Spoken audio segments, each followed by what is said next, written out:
وما يؤمن أكثرهم بالله إلا وهم مشركون. عن جابر قال قال رسول الله صلى الله عليه وسلم ثنتان مجيبتان. قال رسول يا رسول الله وما المجيبتان؟ قال من مات يشرك بالله شيئا دخل النار ومن مات لا يشرك بالله شيئا دخل الجنة. رواه مسلم. عن أبي هريرة قال قال رسول الله صلى الله عليه وسلم والذي نفس محمد بيده لا يسمع بأحد من هذه الأمة يهودي ولا نصراني ثم يموت ولم يؤمن بالذي أرسلت به إلا كان من أصحاب النار. رواه مسلم. আজকের ইসলামী জালসার সম্মানিত সভাপতি, প্রধান অতিথি, বিশেষ অতিথিবৃন্দ, আমার সাথে মঞ্চ উপবিষ্ট ওলামায়ে দ্বীন, আমার সামনে উপস্থিত মুসলিম দ্বীনী ভাই, প্রাণপ্রিয় ছাত্র যুবক ভাইয়েরা, পর্দার আড়ালের মা এবং বোনেরা, আমরা সর্বপ্রথম আল্লাহ সুবহানাহু ওয়া তাআলার শুকরিয়া আদায় করছি যে আল্লাহ সুবহানাহু ওয়া তাআলা আমাদেরকে সুস্থ রেখে এরকম একটি মর্যাদা পূর্ণ বরকতমণ্ডিত জায়গায় আসার, বসার, কোরআন এবং সহিহ হাদিস থেকে আলোচনা করার, কোরআন এবং সহিহ হাদিস থেকে আলোচনা শ্রবণ করার তৌফিক দিয়েছেন। আল্লাহ সুবহানাহু ওয়া তাআলার শুকরিয়া আদায় করছি। আমরা সকলেই বলছি আলহামদুলিল্লাহ। দরুদ ও সালাম আমাদের নবী, শেষ নবী মুহাম্মদ সাল্লাল্লাহু আলাইহি ওয়াসাল্লামের জন্য।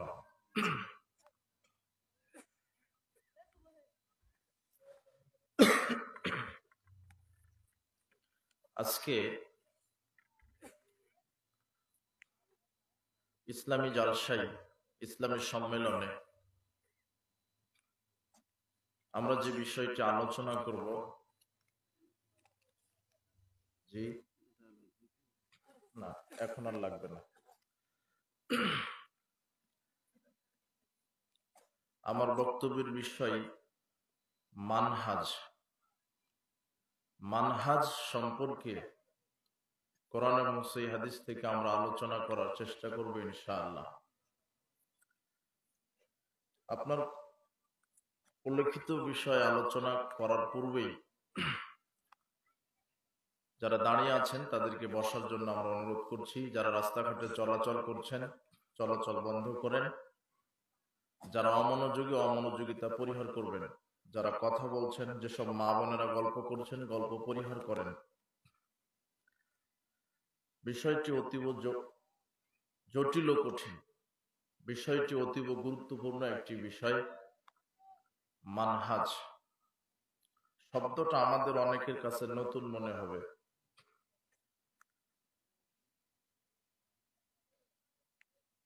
আপনার ধৈর্য কামনা করছি, মনোযোগ কামনা করছি। এদিক ওদিক তাকানো বন্ধ করবেন।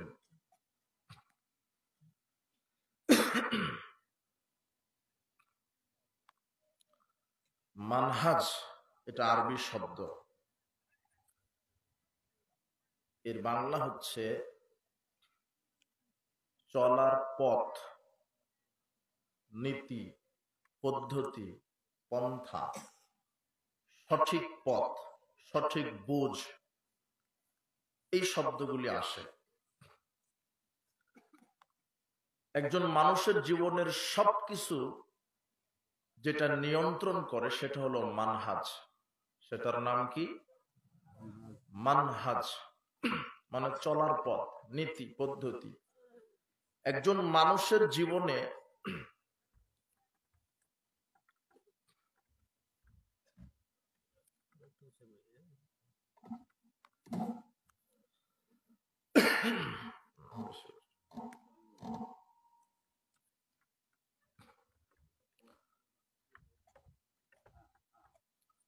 খুব খেয়াল করবেন বিষয়টি। মনে করবেন যে আপনার মাথার উপরে পাখি বসে আছে, আপনি পাথর, এইভাবে বসে থেকে বক্তব্যটি শোনার বোঝার চেষ্টা করেন।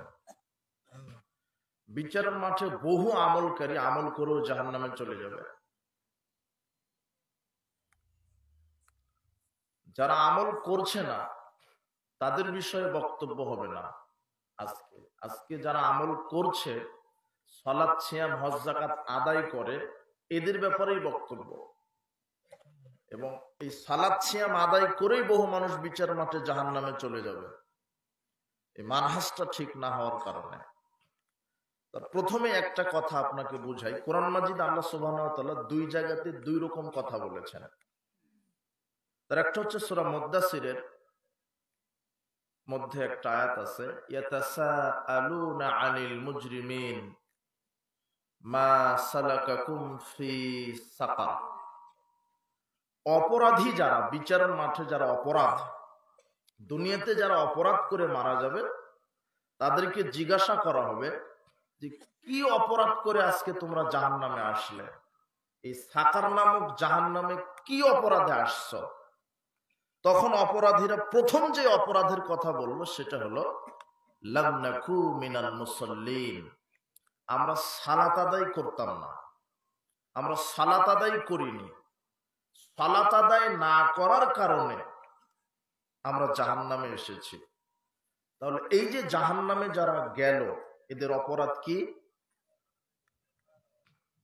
কথা বুঝেন, আমার কথা বুঝেন। আজকে কিন্তু ওয়াজ হবে না, বক্তব্য হবে না, আর আমি ওয়াজ করতেও জানি না।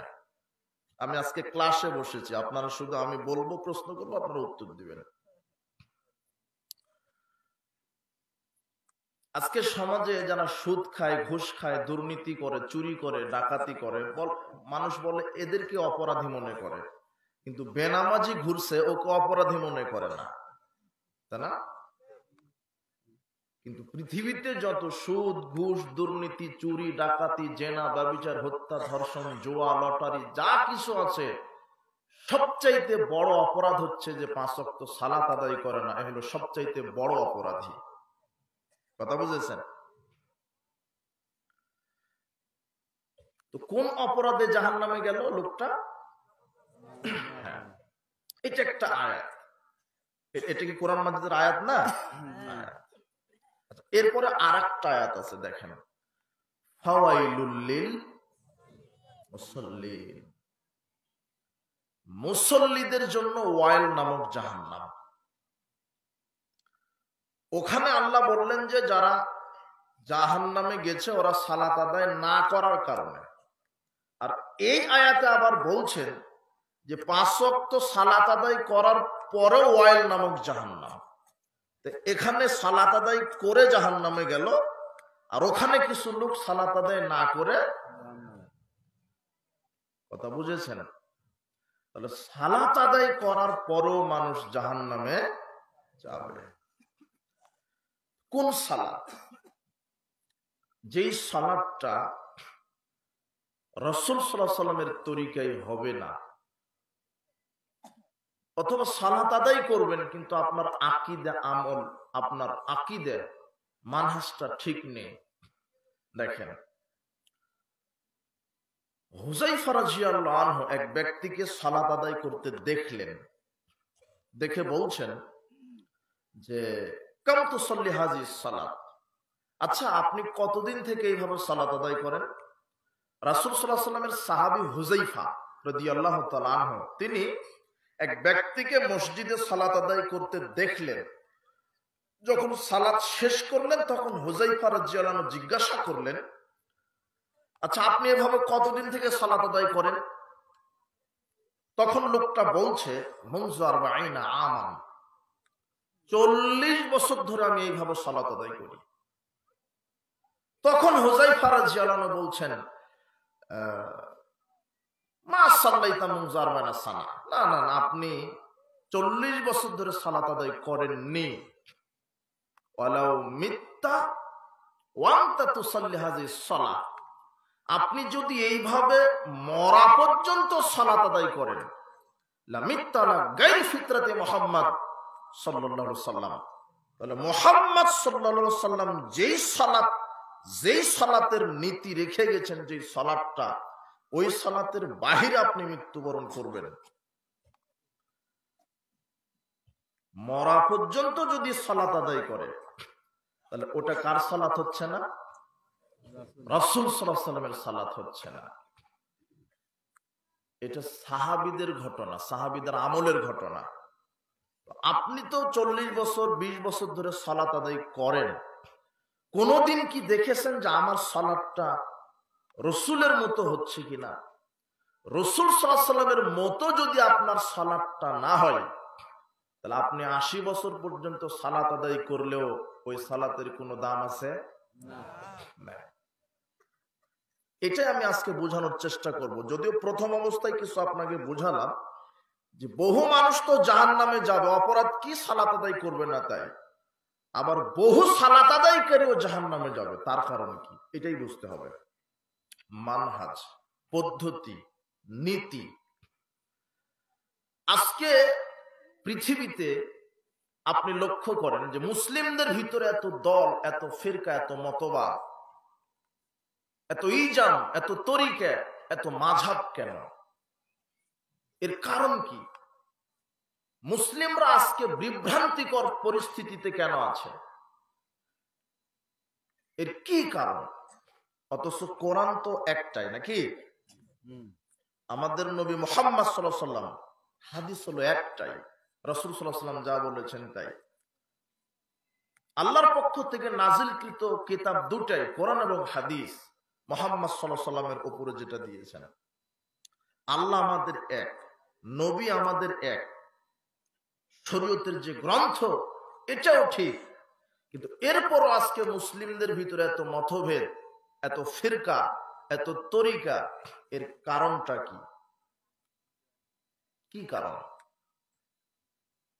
আল্লাহ সুবহানাহু ওয়া তাআলা বলছেন, ইন্নাল্লাযীনা ফাররাকু দীনাহুম ওয়া কানু শিয়াআ, নিশ্চয়ই যারা নিজেদের দ্বীনকে টুকরো টুকরো করে দলে উপদলে বিভক্ত হয়েছে, লাস্তা মিনহুম ফি শাই, তাদের ব্যাপারে আপনার কোনো দায়িত্ব নেই, এখতিয়ার নেই, আমি আল্লাহ বিষয়টা দেখব।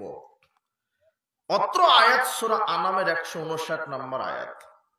তার মানে আল্লাহ সুবহানাহু ওয়া তাআলা আয়াত দ্বারা বোঝাতে চাইলেন, প্রমাণ হয় যে মুসলিমরা বিভিন্ন দল উপদলে বিভক্ত হয়ে যাবে। আজকে মুসলিমদের ভিতরে দল উপদল নাই? কত দল, ফিরকা, খারেজি, শিয়া, মুরজিয়া, মুতাজিলা, জাহমিয়া, জাবরিয়া, মাতুরিদিয়া, মুআত্তিলা, ইসমাইলা, আশারি, মাতুরিদি, আপনার মাযহাবের নামে হানাফি, শাফি, মালিকি, হাম্বলি, তরিকার নামে আটরশি, সরসিনা, মায়েজ ভান্ডারি, রাজারবাগ, কুতুববাগ, চন্দ্রপুরী, ফুলতলি, দেওয়ানবাগ, কুতুববাগ, এরপরে কি আছে? কাদেরিয়া, চিশতিয়া, মুজাদ্দিদিয়া, নকশবন্দিয়া। এগুলো এক একটা কি? ফিরকা, এক একটা দল। 1980 সালের জরিপে বাংলাদেশে 1980 সালে শুধু পীরের সংখ্যা ছিল বাংলাদেশে 2,98,000। কত? কোন পীরের কোন আরেক পীরের সাথে কোন আকীদা আমলের কোন মিল নেই। এক মুরিদ আরেক মুরিদের সাথে কোন আমল আকীদের মিল নাই। আজকে ইসলামী দলগুলি মানে ইসলামটা ভেঙে টুকরা টুকরা হয়ে গেছে। কিন্তু সবাইকে যদি আপনি বলেন যে আপনার দিন কি, বলবে ইসলাম, তাই বলবে না? আপনারা কোন জাতির লোক, সে বলবে আমরা মুসলিম। কথা কি বুঝেছেন? খারেজিকে যদি বলেন আপনার দিন কি, বলবে ইসলাম। আপনি কোন জাতির লোক, বলবে মুসলিম। শিয়াকে বলেন, মুরজিয়াকে বলেন, মুতাজিলাকে বলেন, আপনি দেওবন্দীকে বলেন, আটরশিকে বলেন, কাদেরিয়া, চিশতিয়া, নকশবন্দিয়া, মুজাদ্দিদিয়া, যাকে ইচ্ছা বলেন, ওদেরকে বলবেন যে আপনি কোন ধর্মের লোক, বলবে ইসলাম, তাই বলবে না? আপনি কোন জাতির লোক, বলবে আমি মুসলিম। অথচ মুসলিমদের ভিতরে আজকে এত দল ফেরকা, কিন্তু রাসূল সাল্লাল্লাহু আলাইহি ওয়াসাল্লাম কি বলছেন খুব খেয়াল করবেন। আব্দুল্লাহ ইবনে আমর রাদিয়াল্লাহু আনহু বলছেন, রাসূল সাল্লাল্লাহু আলাইহি ওয়াসাল্লাম বলেছেন, লা ইয়াতিয়ান্নাল উম্মতি মা তালা বানি ইসরাইল, আমার উম্মতের ওই অবস্থা হবে যে অবস্থা বানি ইসরাইল কওমের হয়েছিল। হাজওয়ান্না আলেবিন নাল, যেমন দুই পায়ের জুতাটা সমান, ঠিক বানি ইসরাইল যেমন হবে আমার মুসলিম উম্মতগণ তেমন হবে। হাত্তা ইন কানা মিনহুম মান আতা উম্মাহু আলানিয়া, বানি ইসরাইল কওম যদি মায়ের সাথে জেনা করে থাকে, লাকানা ফি উম্মতি মাসনাউ যালিক, তাহলে মুসলিম জাতি কিছু মুসলিম থাকবে তারা মায়ের সাথে জেনা করে থাকবে। ইন্না বানি ইসরাইল তাফারাকাত আলা সিনতাইনা সাবিনা মিল্লাতান, বানি ইসরাইল জাতি বিভক্ত হয়েছিল 72 ফিরকায়। ওয়া তাফতারিকু উম্মাতানা সালাসা সাবিনা মিল্লাতান, আর মুসলিম জাতি আমার মুসলিম উম্মত বিভক্ত হবে 73 ফিরকায়। কুল্লুহুম ফিন্নার, প্রত্যেকটা দল যাবে জাহান্নামে। ইল্লা মিল্লাতান ওয়াহিদাতান, এক দল এক ফিরকা যাবে জান্নাতে। সাহাবীগণ জিজ্ঞাসা করলেন, মান হিয়া ইয়া রাসূলুল্লাহ, আল্লাহর নবী, এক ফিরকা যে জান্নাতে যাচ্ছে তারা কারা? রাসূল সাল্লাল্লাহু আলাইহি ওয়াসাল্লাম তখন বললেন, মা আনা আলাইহি ওয়া আসহাবী, যারা আমি এবং আমার সাহাবী যার উপরে আছি তার উপরে যারা থাকবে বিচার মাঠে তারা সরাসরি জান্নাত প্রাপ্ত দল হবে, তারা সরাসরি জান্নাতে চলে যাবে। তো মুসলিমরা বিভক্ত হবে কত ফেরকায়? 73 ফেরকায়। কয় ফেরকা জাহান্নামে যাবে? 72। তো যেই 72 ফেরকা জাহান্নামে যাচ্ছে এরা কি হিন্দু না মুসলমান? হাদিসটা তিরমিজি 2641। আর এক ফেরকা জান্নাতে যাচ্ছে। তো যে এক ফেরকা জান্নাতে যাচ্ছে এরা কারা? এরাও কারা? মুসলমান। যারা জাহান্নামে গেল 72 ফেরকা, ওরা কারা? আপনি কে? তো আপনি কোন ফেরকার মধ্যে আছেন একটু কি বিবেচনা করেছেন? আপনি বাজারে গিয়েছেন 1 কেজি বেগুন কিনবেন, পোকা কাটা কিনা বেছে বেছে কিনেন নাকি কিনেন না? আপনি বাজারে গেছেন মাছ কিনবেন, মাছ পচা না তাজা এটা দেখে কিনেন। আপনি কি কোনোদিন ভেবেছেন যে আমি যে আকীদা আমল করছি আমি কোন মুসলিম, কোন শ্রেণীর মুসলিম? আমার আকীদা আমল যদি রাসূল সাল্লাল্লাহু আলাইহি ওয়াসাল্লামের মতো হয়, সাহাবীদের মতো হয়, তাহলে আমি নাজাত প্রাপ্ত মুসলিম হতে পারবো। না হলে মুসলিম নামধারী হয়ে 72 ফেরকার মুসলিম হয়ে কোনো লাভ নাই। শুধু মুসলিম হওয়া আপনার জন্য দায়িত্ব নয়, প্রকৃত মুসলিম হতে হবে। 72 ফেরকার ওরাও মুসলিম, কিন্তু জায়গা হবে কোথায়? জাহান্নাম। আপনিও তো মুসলিম। কোনদিন কি একটু ব্রেন বুদ্ধি খাটিয়েছেন যে আমি কোন ফেরকায় যাচ্ছি, আমার আমল আকীদা কোথায় যাচ্ছে? এত দল বাংলাদেশে, সারা পৃথিবীতে মুসলিমদের ভিতরে কেন? কি কারণ? এর প্রধান মৌলিক কারণ হচ্ছে কোরআন এবং হাদিস নিজেদের মতো বোঝার কারণে। কাদের মতো করে বুঝেছে মানুষ? নিজেদের মতো করে।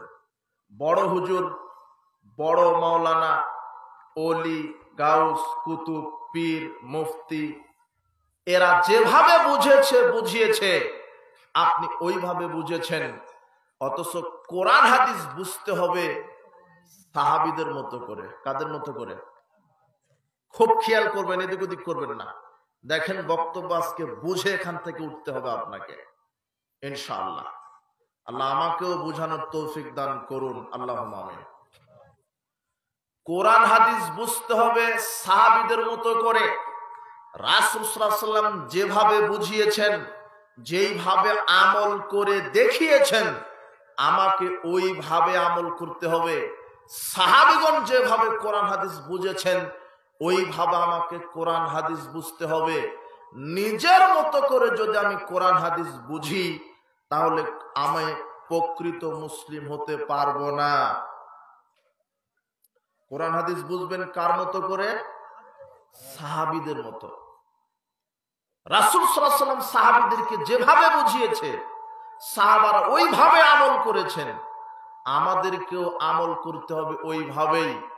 নিজেদের মন মস্তিষ্ক প্রসূত কোনো জ্ঞান দিয়ে নিজেদের বিবেক অনুযায়ী নিজেদের বুঝ অনুযায়ী যখন কোনো আমল করতে যাব, আজকে আপনি লক্ষ্য করেন পৃথিবীতে মানুষ যত বানোয়াট আমল তৈরি করেছে সব নিজেদের গবেষণায়, নিজেদের কাছে ভালো, নিজের বুঝ অনুযায়ী ভালো, তাই বলছে এইভাবে আমল করলে ক্ষতি কি। কিন্তু আপনার বুঝ অনুযায়ী আমল যতই ভালো হোক, ওটা যদি রাসূল সাল্লাল্লাহু আলাইহি ওয়াসাল্লাম করতে না বলেন ওই আমলটা বাতিল হয়ে যাবে। কি হয়ে যাবে? বাতিল। আজকে মুসলিম ঐক্য নষ্ট হয়েছে কোরআন হাদিস সঠিকভাবে বুঝার অভাবে। আমরা কোরআন হাদিস বুঝেছি বড় আলেম যেভাবে বুঝিয়েছে ওইভাবে, আমরা ইসলাম বুঝেছি পীর সাহেব বুঝিয়েছে যেভাবে ওইভাবে, আমরা ইসলাম বুঝেছি ওলিয়া উলিয়া গাউস কুতুব নামধারী এরা যেভাবে আমাদেরকে ইসলাম বুঝিয়েছে আমরা ওইভাবে ইসলাম মনে করেছি, মানে বিকৃত ইসলাম। কেমন করে? শুধু শয়তান বাটপারি করে চিটারি করে মানুষকে কোরআন সুন্নাহর ভুল ব্যাখ্যা দিয়েছে। আপনাকে দেখাই, একটু লক্ষ্য করেন। বিচারের মাঠে এই পৃথিবীতে মোনাফেক আছে, কাফের আছে, জালেম আছে, ইহুদি আছে, খ্রিস্টান আছে, মুসলিম আছে, হিন্দু আছে, বৌদ্ধ আছে, নাস্তিক আছে, আস্তিক আছে, সব আছে। কিন্তু কোনদিন একটা জিনিস ভেবেছেন যে জাহান্নাম উদ্বোধনী করবেন আলেমকে দ্বারা? বুঝেননি মনে হয়। আবার বলি, জাহান্নাম উদ্বোধন হবে কাকে দ্বারা? আলেমকে দ্বারা। কোনদিন একটু কি মাথা খাটিয়েছেন? কি সর্বনাশ, আলেম আবার কি অপরাধ করলো? এত মানুষ আছে পৃথিবীতে, ইহুদি, খ্রিস্টান, হিন্দু, বৌদ্ধ, আপনার কাফের, মুশরিক, মুনাফিক, জালেম, ফাসেক, জেনাকার, মদখোর, কত পাপী আছে। এত সব মানুষকে বাদ দিয়ে আল্লাহ জাহান্নাম উদ্বোধন করবেন কাকে দিয়ে? আলেমকে দিয়ে। এখন আপনাকে দেখাই কোন আলেম। হুযায়ফা ইবনুল ইয়ামান রাদিয়াল্লাহু আনহু বলছেন, কানান নাসু ইয়াসআলুনা রাসূলুল্লাহ সাল্লাল্লাহু আলাইহি ওয়াসাল্লাম আনিল খায়রি। মানুষেরা রাসূলকে শুধু কল্যাণ বিষয়ে প্রশ্ন করত। এই আমল করলে কত নেকি, এই আমল করলে কত নেকি, এই করলে কি হবে, এই আমল করলে কত নেকি, এই আমলের ফজিলত কি, এইভাবে কল্যাণের শুধু জিজ্ঞাসা করত। কুনতাস আলুহান শাররে মাখাফাত ইদ্রিকানে। হুযায়ফা রাদিয়াল্লাহু আনহু বলছেন, কিন্তু আমি রাসূল সাল্লাল্লাহু আলাইহি সাল্লামকে অকল্যাণ সম্পর্কে জিজ্ঞাসা করতাম। কি করলে ঈমান নষ্ট হয়ে যায়, কি করলে জাহান্নামে চলে যেতে হবে, যাতে করে আমি শিখে নিজেকে বাঁচিয়ে নিতে পারি, ঈমানকে যেন বাঁচিয়ে নিতে পারি, আমলকে যেন বাঁচিয়ে নিতে পারি। আমি একদা রাসূল সাল্লাল্লাহু আলাইহি সাল্লামকে বললাম, আল্লাহর নবী, ইন্না কুন্না ফি জাহিলিয়াতিন ওয়া শাররিন। আল্লাহর নবী, আমরা তো জাহেলি যুগে ছিলাম, আমরা ইসলাম বুঝতাম না, আমল আকীদা বুঝতাম না, আমরা না কোনো সই আকীদা মানহাজ বুঝতাম, এগুলি কিছুই বুঝতাম না। ফাজাআনাল্লাহু বিহাযাল খায়রে, আল্লাহ আমাদেরকে এই কল্যাণের পথে নিয়ে এসেছেন। ফাহাল বাদা হাযাল খায়রে মিন শাররিন। হুযায়ফা রাদিয়াল্লাহু আনহু বলছেন, আল্লাহর নবী, আমরা যে এই কল্যাণের মধ্যে আছি, এই কল্যাণ এরপরে কি আবার অকল্যাণের মধ্যে মানুষ চলে যাবে? রাসূল সাল্লাল্লাহু আলাইহি ওয়াসাল্লাম বললেন, হ্যাঁ। ক্বালা নাম, হ্যাঁ, মানুষ অকল্যাণের মধ্যে চলে যাবে। আমি আবার জিজ্ঞাসা করলাম, হাল বাদা যালিকা শাররুন মিন খায়রিন। তো যেই অকল্যাণ আসবে এরপরে কি আবার কল্যাণ আসবে? তখন তিনি বলছেন, হ্যাঁ, অফিহি দাখানুন, তবে সেই কল্যাণটা হবে ঘোলাটা, সেই কল্যাণটা হবে ঘোলাটা। আমি বললাম ওয়ামা দাখানুহু, আল্লাহর নবী ঘোলাটা, ধোঁয়াটা কল্যাণ আবার কি, ঘোলাটা কল্যাণ আবার কি? তখন তিনি বললেন কওমুন ইয়াহদুনা বিগাইরি হাদি, কিছু মানুষ সমাজে চলবে আমার পথের উল্টা চলবে। তারিফু মিনহুম ওয়া তুনকিরু, তাদের ভিতরে ভালো মন্দ উভয়ই থাকবে, এরা হবে ঘোলাটা ইসলাম পালন করবে। আমি এবার জিজ্ঞাসা করলাম আল্লাহর নবী ফাহাল বাদা যালিকাল খায়রু মিন শাররিন, এই ঘোলাটা অকল্যাণের পরে, এই ঘোলাটা ইসলামের পরে আবার কি অকল্যাণ চলে আসবে? এইবারে রাসূল সাল্লাল্লাহু আলাইহি ওয়াসাল্লাম বক্তব্য উল্টিয়ে বলছেন, হ্যাঁ, এমন অকল্যাণ সমাজে আসবে, এমন পচা ইসলাম, নামধারী ভ্রান্ত ইসলাম সমাজে কায়েম হবে, দুআতুন ইলা আবওয়াবি জাহান্নাম, সমাজে কিছু বক্তা আসবে, কিছু মাওলানা আসবে, কিছু দ্বীনের দায়ী আসবে, যারা মানুষকে বক্তব্য দিয়ে জাহান্নামে নিয়ে যাবে। কোথায় নিয়ে যাবে? কে বক্তব্য দিয়ে জাহান্নামে নিয়ে যাবে? মাওলানা সাহেব। দুআতুন ইলা আবওয়াবি জাহান্নাম, জাহান্নামের দিকে নিয়ে যাওয়ার জন্য কিছু বক্তা বের হবে। মান আজাবাহুম ইলাইহা কাযাফু ফিহা, ওই বক্তার বক্তব্য শুনে যেই আমল করবে সেই জাহান্নামে যাবে। বক্তাকে তো জাহান্নামে দিবেই দিবে, বক্তার অনুসারীদেরকে আল্লাহ কোথায় দিবেন? জাহান্নাম। হুযায়ফা রাদিয়াল্লাহু আনহু অবাক হয়ে গেলেন, বলে কি মুহাম্মদ সাল্লাল্লাহু আলাইহি ওয়াসাল্লাম? হুযায়ফা রাদিয়াল্লাহু আনহু অবাক হয়ে বলছেন সিফহুম লানা, আল্লাহর নবী এরকম মাওলানা সাহেবদের একটু পরিচয় বলেন তো। আল্লাহর নবী এরকম যে বক্তা দায়ী, এদের পরিচয় বলেন তো। তখন রাসূল সাল্লাল্লাহু আলাইহি ওয়াসাল্লাম বললেন হুম মিন জিলদাতিনা ইয়াতাকাল্লামুনা বিআলসিনাতিনা, আরে তারা ইহুদি খ্রিস্টান বিজাতি হবে না, সমাজে মাওলানা সাহেব বক্তব্য দিবে, তারা হবে মুসলিম, তারা কোরআন হাদিস থেকেই কথা বলবে। কিন্তু যারা এই কোরআন হাদিসের কথা, মাওলানা সাহেবের কথা শুনবে, মাওলানা সাহেবের বুঝ অনুযায়ী চলবে, এই মাওলানা সাহেব কোরআন হাদিসকে উল্টা বুঝিয়ে জাহান্নামের দিকে নিয়ে চলে যাবে। এই কে ওখানে কথা বলছে?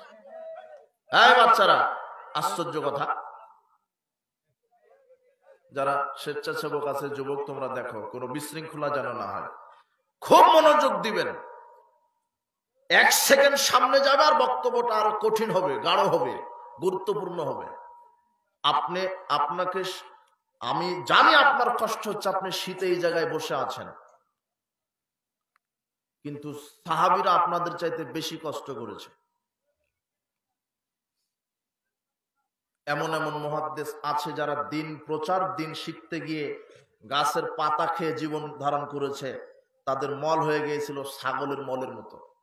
তা আপনার তো ওরকম হয়নি, সামান্য একটা শীতকে উপেক্ষা করতে পারেন না। আল্লাহ আমাদেরকে কবুল করুন, আল্লাহুম্মা আমিন। খুব খেয়াল করেন, দেখেন মাওলানা সাহেবকে দিয়ে জাহান্নাম কি হবে? উদ্বোধন হবে। প্রথমেই কাকে ঢুকে দিবেন জাহান্নামে? আলেম, বক্তা, দায়ী। আমি যেটা এতক্ষণে এবারাত করলাম হাদিসটা, এটা সহিহ বুখারীর 3606 নম্বর হাদিস। মাওলানা সাহেব আপনি লিখে নেন, আপনি পড়াশোনা করেন। রাসূল সাল্লাল্লাহু আলাইহি ওয়াসাল্লাম বলছেন যে কিছু বক্তা বের হবে, তারা কোরআন হাদিস থেকেই বক্তব্য দিবে। কোরআন হাদিস থেকে কি দিবে? বক্তব্য দিবে। তাদের বক্তব্য যে শুনবে তারাও জাহান্নামে যাবে, বক্তা তো যাবে। বক্তা কি যাবে। এখন আশ্চর্য বিষয়, মাওলানা সাহেব বক্তব্য দিবে কোথায় থেকে? কোরআন হাদিস থেকে। আচ্ছা, এটা কেমন মনে হলো হাদিসটা? আশ্চর্য কথা। আসলে কোরআন হাদিস থেকে বক্তব্য দিয়ে মানুষ শুনলে কি জাহান্নামে যায় না জান্নাতে যাবে? জান্নাতে যাবে, এটা স্বাভাবিক। কেননা কোরআন হাদিস আসছে তো মানুষকে জাহান্নাম থেকে মুক্ত করে কোথায় নিয়ে যাবে? জান্নাতে।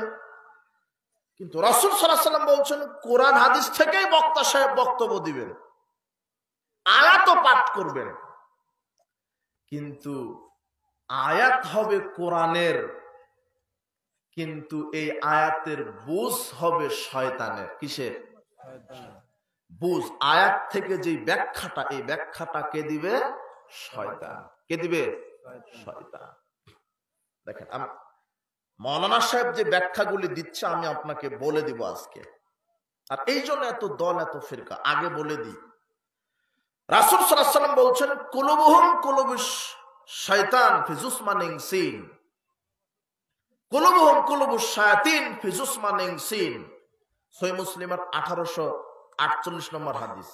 রাসূল সাল্লাল্লাহু আলাইহি ওয়াসাল্লাম বলছেন, কিছু বক্তা, কিছু মাওলানাকে দেখতে মনে হবে ফেরেশতার মতো, একেবারে খুব সুন্দর, কিন্তু ওর অন্তরটা হবে ইবলিশ, শয়তানের। কিসের অন্তরটা হবে? শয়তানের। বক্তার অন্তর, মাওলানার অন্তর কি কিসের হবে? শয়তানের। আচ্ছা, আব্দুল্লাহ ইবনে মাসউদ রাদিয়াল্লাহু আনহু বলছেন, খাত্তালানা রাসূলুল্লাহ সাল্লাল্লাহু আলাইহি ওয়াসাল্লাম খাত্তান। রাসূল সাল্লাল্লাহু আলাইহি ওয়াসাল্লাম একদা একটা রেখা টানলেন, সোজা সরল রেখা টানলেন, টেনে বলছেন, হাদা সাবিলুল্লাহ, এই সাহাবীগণ, এইটা হলো আল্লাহর রাস্তা। সুম্মা খাত্তা খুতুতান আন ইয়ামিনিহি ওয়া শিমালিহি।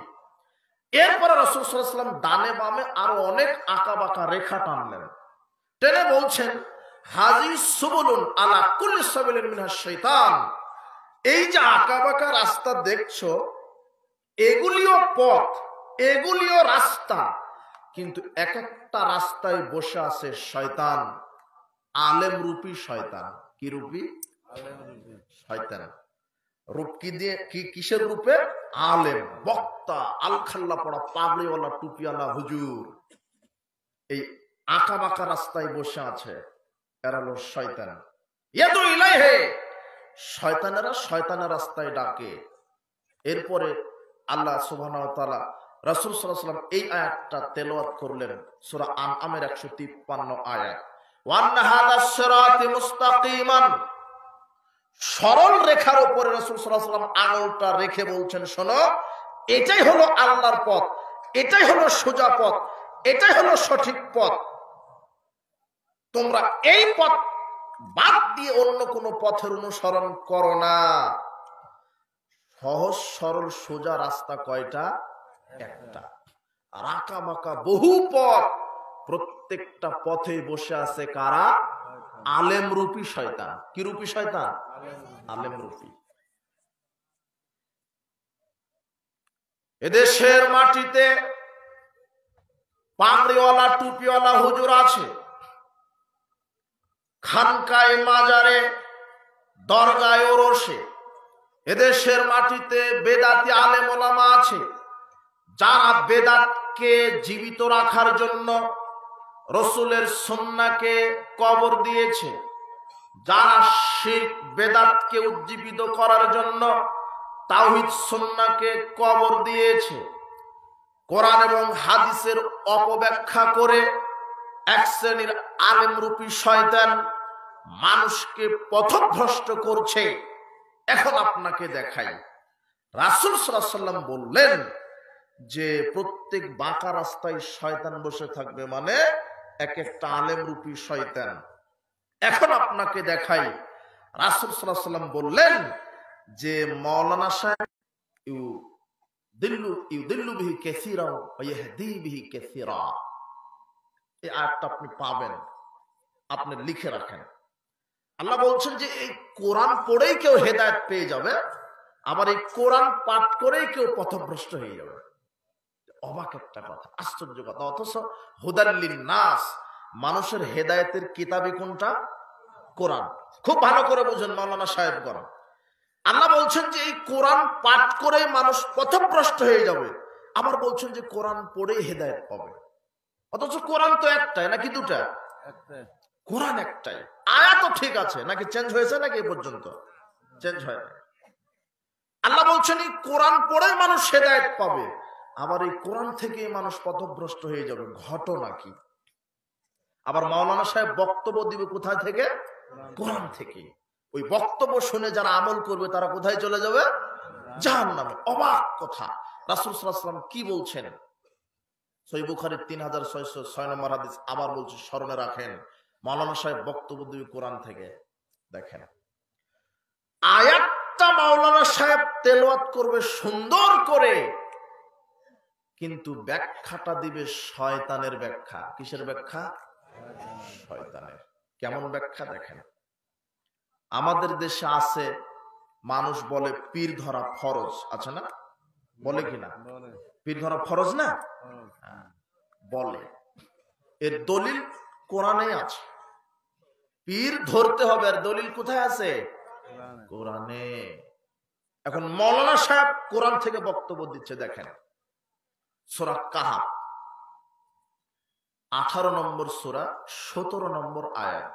আল্লাহ বলছেন এই আয়াতে, মাইয়াহদিল্লাহ ফাহুয়াল মুহতাদ, আল্লাহ যাকে হেদায়েত দেন সে হেদায়েত প্রাপ্ত হয়, ওয়া মায়ুদলিল ফালান তাজিদা লাহু ওয়ালিয়াম মুরশিদা, আর আল্লাহ যাকে পথভ্রষ্ট করেন তার কোনো মুর্শিদ নাই। কাজেই যারা পথভ্রষ্ট, যারা জান্নাতে যেতে চাও, এই মুর্শিদের হাতে মুরিদ হও।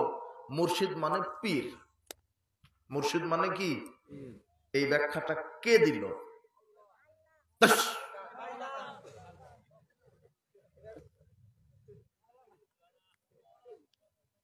মৌলানা সাহেব এই আয়াত তেলাওয়াত করে বক্তব্য দিচ্ছে। এখন জাতিকে মৌলানা সাহেব বোঝাচ্ছে এই যে মুর্শিদা মানে মুর্শিদের মুরিদ হতে হবে, এই মুর্শিদ মানে পীর, এটা বোঝালো কে? এই শয়তান, এই আলেম রূপী শয়তান। না কোনো ভ্যান চালক, রিক্সা চালক, মুসিমাথর এরা বুঝাইছে নাকি? যে বায়াত নিচ্ছে, পীরের বায়াত, যে বলছে যে পীরের দরগায় মানত করো, বালা মুসিবত দূর হয়ে যাবে, পীরের হাতে বায়াত করো, এক ফুঁয়ে জান্নাতে নিয়ে চলে যাবে, এই ব্যাখ্যাটা কে দিচ্ছে? আলেম। মাথায় টুপি আছে, পাগড়ি আছে, আল খাল্লা আছে। আয়াতটা মাইরা দিল কোথায় থেকে? কোরআন থেকে। কথা বুঝেছেন? তাহলে পীর ধরা ফরজ, দলিল কোথায় থেকে দিয়ে দেখায় দিল? কোরআন থেকে। কিন্তু এই যে মুর্শিদা, এই ব্যাখ্যাটা, এই আয়াতটা কি পীরের বাপের উপরে নাজিল হয়েছে না মুহাম্মদ সাল্লাল্লাহু আলাইহি ওয়াসাল্লামের উপরে? তাহলে পীর সাহেব এর ব্যাখ্যা ভালো বুঝবেন না মুহাম্মদ সাল্লাল্লাহু আলাইহি ওয়াসাল্লাম ভালো বুঝবেন? আরেকটা দেখেন, ইয়া আইয়ুহাল্লাযীনা আমানুত্তাকুল্লাহ ওয়াবতাগু ইলাইহিল ওয়াসিলা, সূরা মায়েদা 5 নম্বর সূরা 35 নম্বর আয়াত। শয়তান এই আয়াতটা তেলাওয়াত করে বলে দিল, আয়াত ঠিক আছে, কোনো বিকৃত নাই। ইয়া আইয়ুহাল্লাযীনা আমানুত্তাকুল্লাহ, হে বিশ্বাসীগণ আল্লাহকে ভয় করো, ওয়াবতাগু ইলাইহিল ওয়াসিলা, আর ওয়াসিলা ধরো মানে পীর ধরো। কে বললেন? কে বক্তব্য দিচ্ছেন? মাইক ঠিক আছে, আমি দূরে আসছি তাই একটু বুঝতে পারছেন তো সবাই, তাই না? আচ্ছা, ওয়াবতাগু ইলাইহিল ওয়াসিলা, তোমরা ওয়াসিলা ধরো মানে পীর ধরো। এই যে ওয়াসিলা মানে পীর, এই বক্তব্য কার? কিন্তু আয়াত তো ঠিক আছে নাকি? আয়াত ঠিক আছে না? কিন্তু ওয়াসিলা মানে পীর, এই বুঝ, এই ব্যাখ্যাটা কে দিল? শয়তান, আলেম রূপী শয়তান। আচ্ছা, যে এই আয়াত পড়ে বক্তব্য দিচ্ছে সে তো কিন্তু ভ্যান চালক, রিক্সা চালক না, সে কিন্তু আলেম। সে কি? আলেম। রাসূল সাল্লাল্লাহু আলাইহি ওয়াসাল্লাম বললেন যে আলেমই কোরআন হাদিস থেকে কি দিবে? বক্তব্য দিবে। বলেনি? হাদিসে বলেনি? মাওলানা সাহেব এই আয়াত মাইরে দিয়ে বলছেন এই যে ওয়াসিলা ধরো মানে কি ধরো? পীর ধরো। কিন্তু এই আয়াত নাজিল হয়েছে পীরের উপরে না মুহাম্মদ সাল্লাল্লাহু আলাইহি ওয়াসাল্লামের উপরে? তো মুহাম্মদ সাল্লাল্লাহু আলাইহি ওয়াসাল্লাম বেশি বুঝবেন না আপনার এই ভণ্ড পীর বেশি বুঝবেন? আপনি কার বুঝ নেবেন? মুহাম্মদ সাল্লাল্লাহু আলাইহি ওয়াসাল্লামের বুঝ, সাহাবীদের বুঝ, না এই ভণ্ড পীর, এই বেদাতে আলেম ওলামাদের বুঝ? কার বুঝ?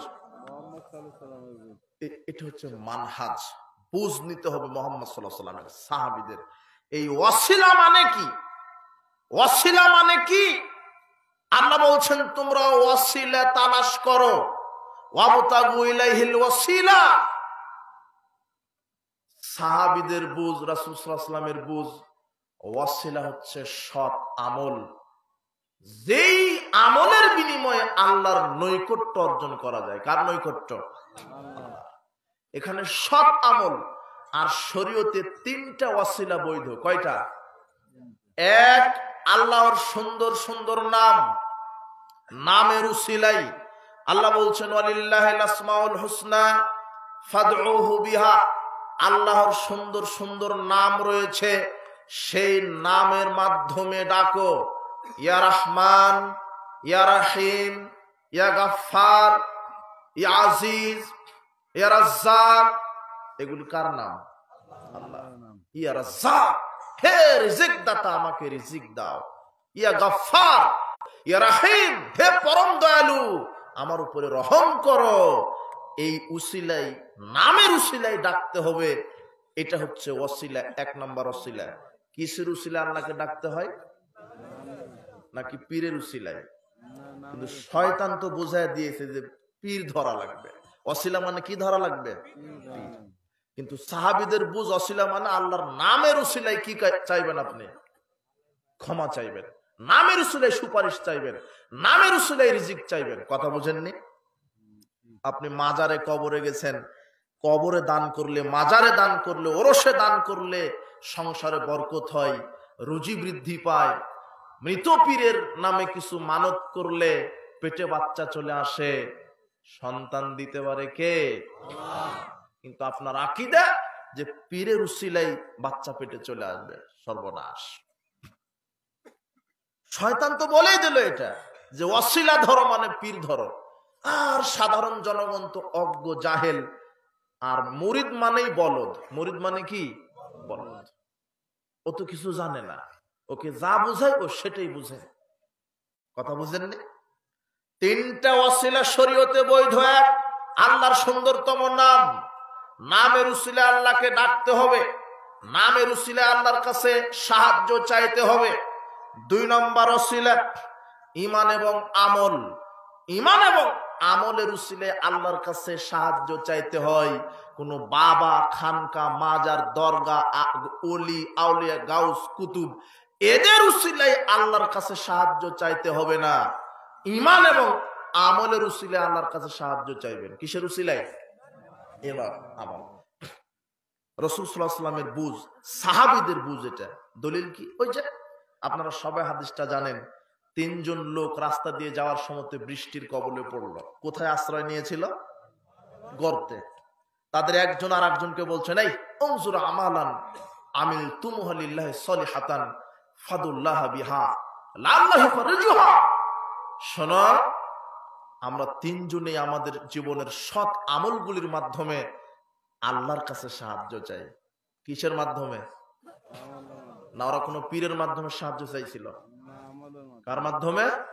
আমলের মাধ্যমে। একজন বলছে, আল্লাহ, আমি আমার পিতামাতার খেদমত করেছি, কাজে আমি এই যে পিতামাতার খেদমত করেছি এটা সৎ আমল, এই আমলের উসিলায় আমাদেরকে গর্ত থেকে মুক্তি দান করো। আর একজন বললেন, আল্লাহ, আমি জেনায় লিপ্ত হইনি, তোমাকে খুশি করার জন্য। আর একজন বলছেন, আল্লাহ, আমি আমার এক দিন মজুরিকে পরিশ্রমের সঠিক পারিশ্রমিক আমি দিয়েছিলাম। আমরা 3 ব্যক্তি 3 সৎ আমলের বিনিময়ে তোমার কাছে সাহায্য চাই, এই পাথর সরিয়ে আমাদেরকে গর্ত থেকে মুক্তি দান করো। আল্লাহ সুবহানাহু ওয়া তাআলা তাদের আমলের উসিলায় তাদেরকে মুক্ত করে দিয়েছিলেন। কি তারা পীরের উসিলায় চেয়েছিল আল্লাহর কাছে? রাসূল সাল্লাল্লাহু আলাইহি ওয়াসাল্লাম এটাই বলছেন সাহাবীদেরকে, তোমরা যদি আল্লাহর কাছে সাহায্য চাও, কিসের উসিলায় চাইবে? আমলের উসিলায়। 10 টাকা ভিক্ষুককে দিবেন, দেওয়ার পরে বলবেন, আল্লাহ, তোমাকে খুশি করার জন্য 10 টাকা দান করলাম ভিক্ষুককে, এর উসিলায় তুমি আমার জীবনের সব পাপ ক্ষমা করে দাও। আল্লাহ বলবেন, যাও, আমি তোমার সব পাপ ক্ষমা করে দিলাম। পাপ করেছেন আপনি, 2 রাকাত নফল সালাত আদায় করে আল্লাহর কাছে হাত উঠিয়ে বলেন, আল্লাহ, এই রাত্রে কেউ দেখেনি, তুমি দেখেছো, তোমাকে খুশি করার জন্য 2 রাকাত নফল সালাত আদায় করেছি, এই 2 রাকাত নফল সালাতের বিনিময়ে আমার পাপ ক্ষমা করে দাও। আল্লাহ আপনার সব পাপ ক্ষমা করে দিবেন।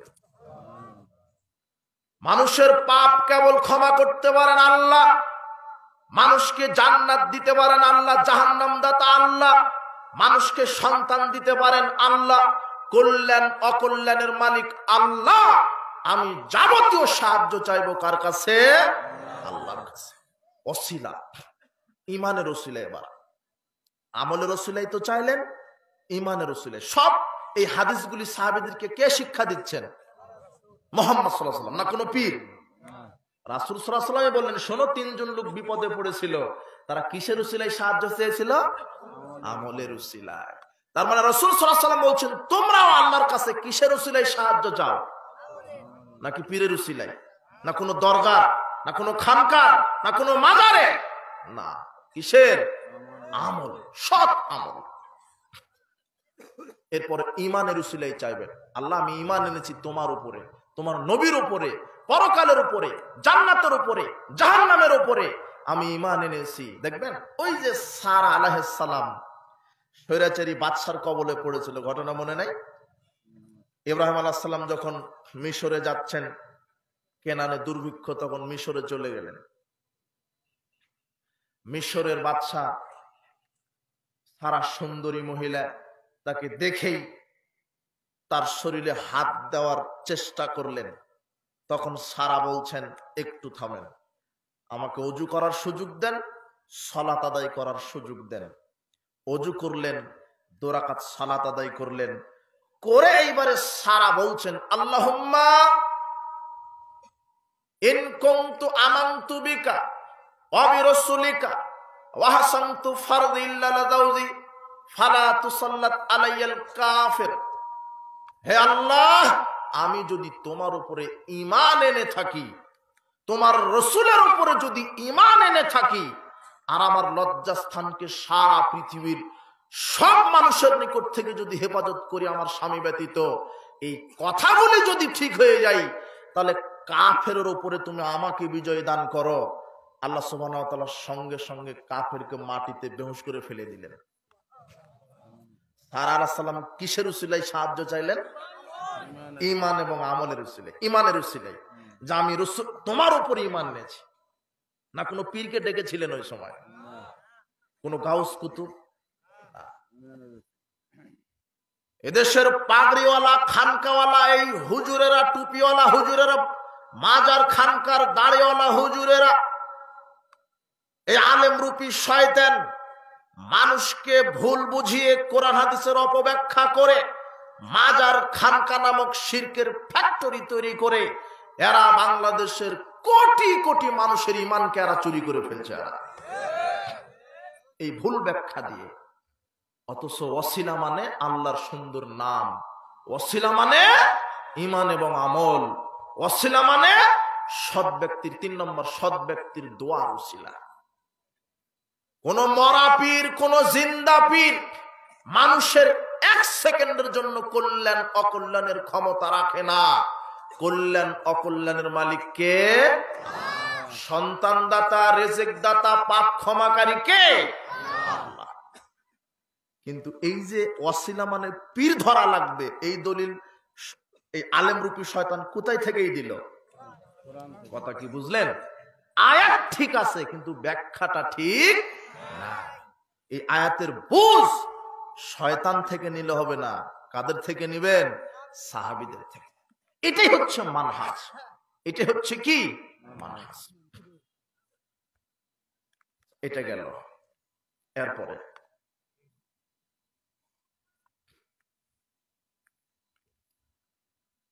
ইযা কুরিয়াল কুরআন ফাসতামিউ লাহু ওয়া আনসিতু।